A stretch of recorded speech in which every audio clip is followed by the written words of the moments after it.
Kejaksaan Agung atau Kejagung berhasil mengungkap siasat permainan dalam dugaan korupsi pengadaan laptop Kemendikbudristek 2019-2023. Kasus tersebut diduga melibatkan dua anak buah Menteri Nadiem Makarim dengan dugaan korupsi hampir mencapai angka 10 triliun rupiah.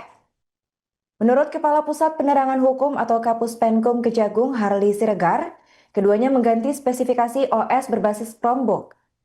Penggantian spesifikasi itu diduga bukanlah atas dasar kebutuhan yang sebenarnya. Kemendikbudristek mendapat total anggaran pendidikan senilai 9,9 triliun rupiah.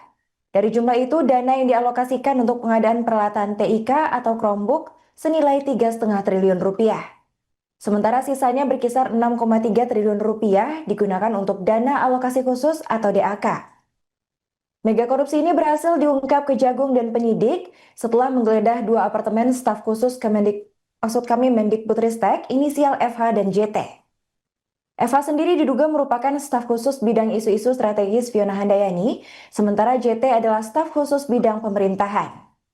Dari pengungkapan kasus ini diketahui bahwa Kejagung belum menetapkan tersangka sama sekali. Saat ini penyidik disebut masih berfokus untuk mengumpulkan berbagai bukti untuk penetapan tersangka. Harli menyebut bahwa tak menutup kemungkinan jika Mendikbudristek Nadiem Makarim berpeluang diperiksa atas perkara ini. Kalau ini kan mengenai pengadaan laptop ini kan sempat memang ada di zamannya era Mendikbud Nadiem Makarim. Nah, apakah memang ada indikasi kalau Pak Nadiem Makarim bakalan diperiksa nantinya oleh penyidik?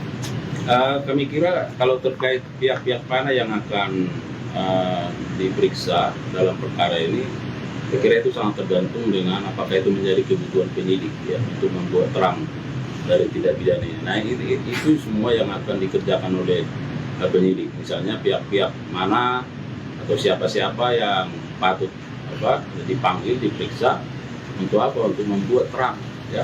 Semua pihak manapun saya kira yang bisa membuat terang tindak pidana ini ya bisa saja dilakukan pemanggilan dan pemeriksaan.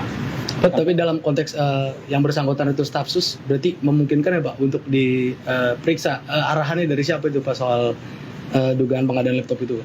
Ya tentu nanti akan itu juga menjadi substansi penyidikan ya, pemeriksaannya.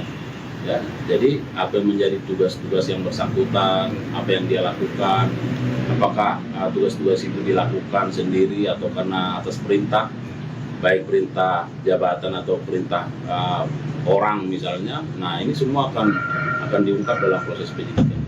Kedua staf sus menteri ini kan dia kan kalau secara logika staf sus ini cuma disuruh nama menterinya. Berarti sejauh ini ada keterlibatan nggak sih Pak terhadap Nadiem Makarim atas kasus pengadaan laptop ini?